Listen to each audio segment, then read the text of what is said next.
Hey guys, welcome to episode 3 of Journeys of a Dungeon Master.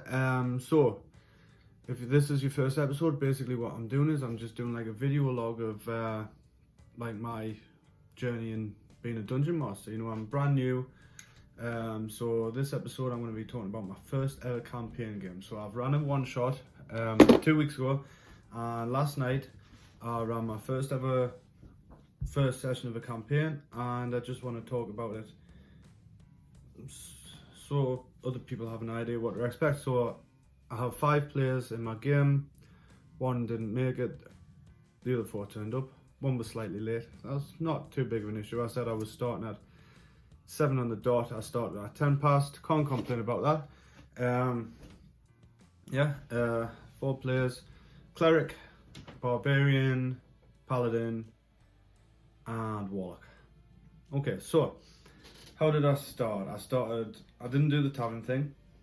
I started everybody on a ship. Everybody was traveling to the island of Sunhaven, which is part of the Isles of Magintia, which is something I've just made up. It's a land where there's lots of separate island states ruled by wizards. The barbarian and the warlock start on the deck. The very first thing I had them do was start with the barbarian in the middle of an arm wrestling contest with one of the dwarf sailors.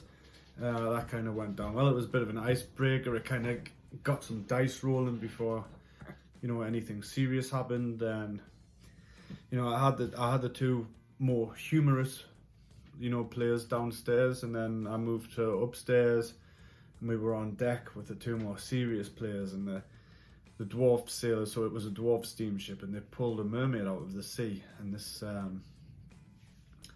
they start prodding this mermaid, and they start talking about selling this mermaid to a wizard and all of this evil stuff. So the cleric and the paladin intervene, and they start a fight with the dwarfs, and there's a big combat going on. The 2 characters from downstairs come upstairs, so there's like 4 heroes versus 8 dwarfs, and the paladin takes quite a few shots. And you know, the dwarfs, I'm only using bandit stat lines for the dwarfs, but you know, they're taking hit points off these level 1 characters. And 3rd round of combat, out of the sea jumps a massive merfolk king. I think I used the stats for a Mero, but because they were helping the mermaid, the merfolk king and a few of his lackeys, they start fighting the dwarfs as well. But it was great because the players didn't really know, like, that's what was happening. They were like, are these guys on our side? And once I pulled the model out, and the models, you know, it's this big giant, it's like based off the Lord of Atlantis from Magic the Gathering, which is you know, one of my favourite cards. I play Merfolk in Magic the Gathering, so I've got some Merfolk models, and I wanted to get them in a game. So there's all happens. The Merfolk king, he smashes the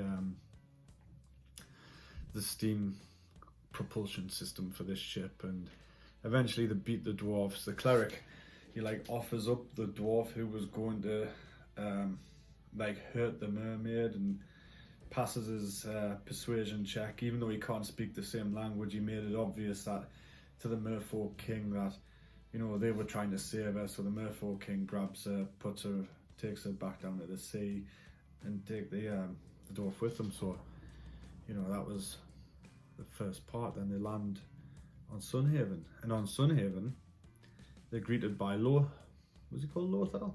Something like that. So I have this notebook. It has all of my notes in for my campaign, and I forgot it. So I had to do everything from memory, which was great. But because I've been working on it quite a lot, I could memorize most of it. So the halfling who was in charge of the Adventurers Guild takes them back. They get rested up, and then they start looking around the town. They find out about the two factions. So there's Haleth the wizard, and Haleth's taxing the inhabitants really hard, and, you know, driving businesses under. And at the same time, the Sword of Light are an anti-magic guild, and they are basically thugs, bullies, and they are really against anyone who uses magic, mainly because they've been drove into it by the taxes that Haleth's been putting on them. But the players don't know that yet, really. They've had a few run-ins. So they went around to the alchemists, and, you know, the alchemist's not having a good time because of the Sword of Light and the taxes. And basically, if she doesn't sell anything soon, she's going out of business. and they have a bit wander around. They go to the blacksmiths. The blacksmith's the barbarian's brother. So the barbarian Arnad has a brother called Boldo. They're both half orcs, and they both love arm wrestling. So they have an arm wrestling, and Arnad wins. And then steel's very rare on Sunhaven. The Sword of Light have been buying it all up to have weapons made, and Boldo's quite happily doing that work because it means he can keep his business going. The Paladin wanted some information off him, or he wanted a way into the Sword of Light camp, or something like that. Anyway, the Paladin challenged Boldo to a arm wrestling contest, which, gave everyone a few laughs, and the Paladin lost, and he bet his shield, so now the Paladin has no shield on an island with not a lot of metal. So I might have to let him find one in the next session somewhere, because, can you really have a Paladin without a high AC? I don't know. But yeah, that was quite funny. Anyway, they have a bit more wander around town. They try and talk their way into the Sword of Light camp. Just got laughed away. Basically, the leader, or one of the minor lieutenants, Nathaniel, he's a bit of a big-headed bully. Basically told them if they haven't got joining fees and they haven't got anyone to vouch for them, they can go away.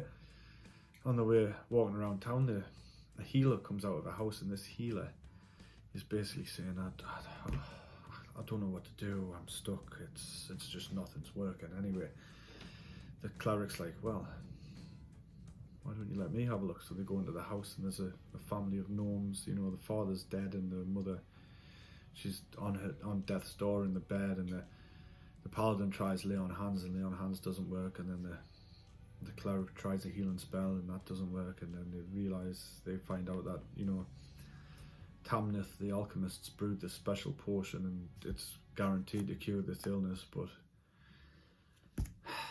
she can't afford it. She wants 200 gold coins, and the players have only got about 30 between them. So what are they going to do? They have a bit of a discussion about it. They go back. They basically go back to the alchemists, try and convince Tamnith to, look, Ella Red, I think she was called, is dying. She'll be dead in the morning if you don't give us this potion. But Tamnith wasn't going to give up. They couldn't convince her. Basically, it was going to be a very high difficulty check to persuade her to shut her own business down and ruin her own life to save someone else's life. That's kind of, not many people would do that. Anyway, so they go back to Ella Red's house, and they bump into Davish. Davish was Ella Red's husband's partner in crime, who went to the crypts with Ella Red's husband, but only one of them came back. Anyway, Davish is now part of the Sword of Light, and could be a way in. Sorry, I just got interrupted there. So, where was I? Davish was walking around carrying some stew because he's, he feels guilty, and he's feeding the children, and basically he's part of the Sword of Light, and the characters see him as maybe Davish can be a vouch into the Sword of Light if they help Ella Red. So the Paladin's not going to go and steal a potion and put the woman out of the business. The Cleric's not going to steal a potion and put the woman out of business. The Warlock is retired to the Adventurers Guild because he doesn't want to be out at night with the Sword of Light about. Because the Sword of Light don't like Typhlins. Because Typhlins are inherently magic. So he has a bit of a run-in with a couple of Sword of Light goons. Has a bit of a fight. Daggers here, daggers there, daggers everywhere. But he manages to call for help, and Ryan, who's basically the doorman of the Adventurers Guild, a red-skinned female dragonborn barbarian woman, pretty tough, no nonsense, drives off the Sword of Light, rescues the Warlock, Skamos his name is, and he's basically separated. So the player goes outside for a vape and actually thinks, yeah, you know what, I'll take a quick break while you guys are on separate party. So the way I did this, every time the party separated, what I did was I had both sides roll a dice, and whoever rolled highest got to do their bit first, which I thought was fair, but I tried not to let them separate for too long at a time.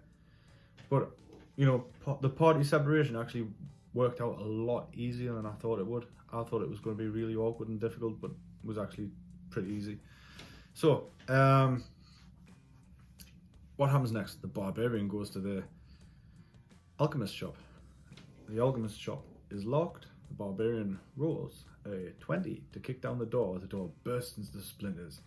He goes in, he sees the potions on the shelf. He rolls a check.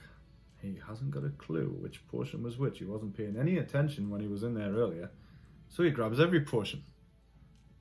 And Tamnith shouts for the guards. Now the guards on Sunhaven are magical guards.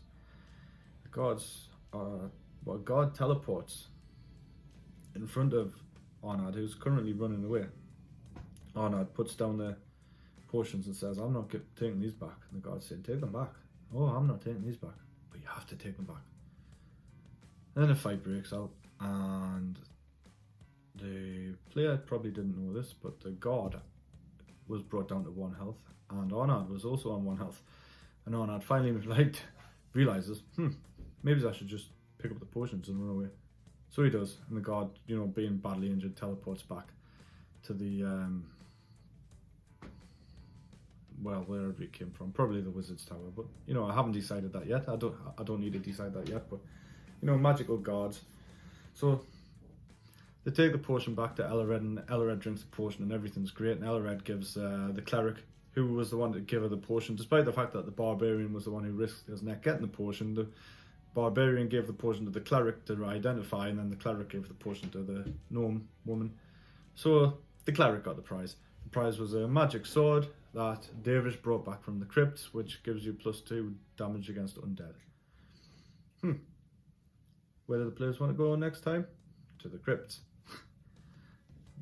So, what can I say? I've got 2 factions in my game, and the players have made enemies out of both factions, because the barbarian's been fighting the guards and the warlock's been fighting the Sword of Light. So, loads of conflict, which I think is going to be a great story going forward. The players, I said to them at the end of the last session, look, here's the map.